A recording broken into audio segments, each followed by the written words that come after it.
They were going to stab us all in the back from day one. Theresa May deliberately negotiated a crappy deal, knowing it would be rejected so as to create the pretext for cancelling Brexit. If you enter into a negotiation with no limits on the length to which you'll compromise, that's not a negotiation, that's a capitulation. That's surrender from the start. This has been one long process in managed surrender. My right honourable friend, and she is unquestionably honourable, said that we would leave the customs union. Annex 2 says otherwise. My right honourable friend said that she would maintain the integrity of the United Kingdom. A whole protocol says otherwise. My right honourable friend said that we would be out of the jurisdiction of the European Court of Justice. Article 174 says otherwise.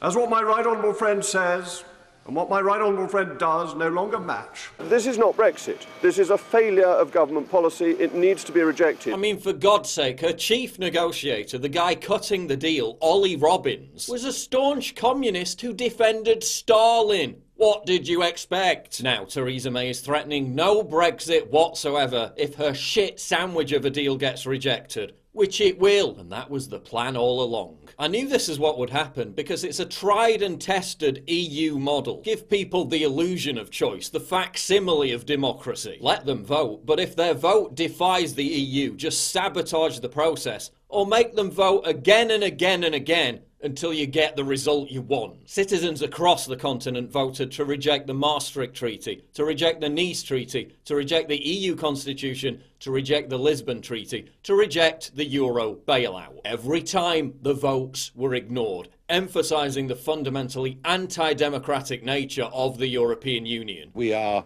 being asked to sign up to a deal that doesn't really give us Brexit, that betrays the greatest democratic exercise in this country. But I have to say, tonight, I'm feeling more optimistic. I'm seeing the resignations.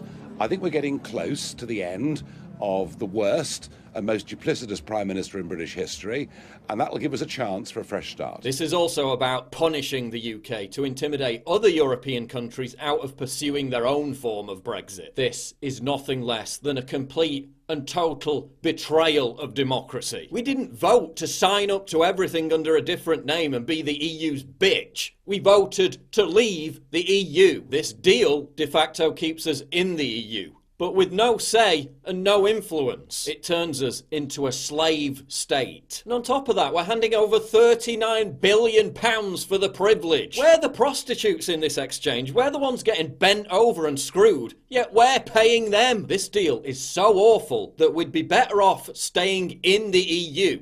And that was the plan all along. Now they're going to push for a second referendum, which includes the option of cancelling Brexit. An option that will serve as a death sentence for the very notion of Great Britain as a democratic country. Having stuck in the knife, May and her globalist cabal are now twisting it by putting the country at risk of the chilling prospect of being ruled by Jeremy Corbyn, a terrorist sympathiser who thinks that Venezuela's socialist dystopia is a model for the world. The choice is now clear.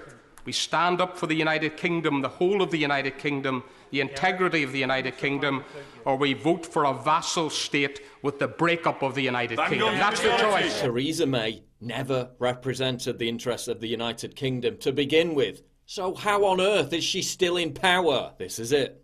This is our last chance to appoint a leader whose loyalties lie with their country, not with a gaggle of odious technocrats in Brussels. This is the last chance for Britain to avoid disappearing down a hard left hellhole. This is the last chance for Britain to avoid a constitutional crisis. This is sovereignty on the chopping block. This is democracy hanging by a thread.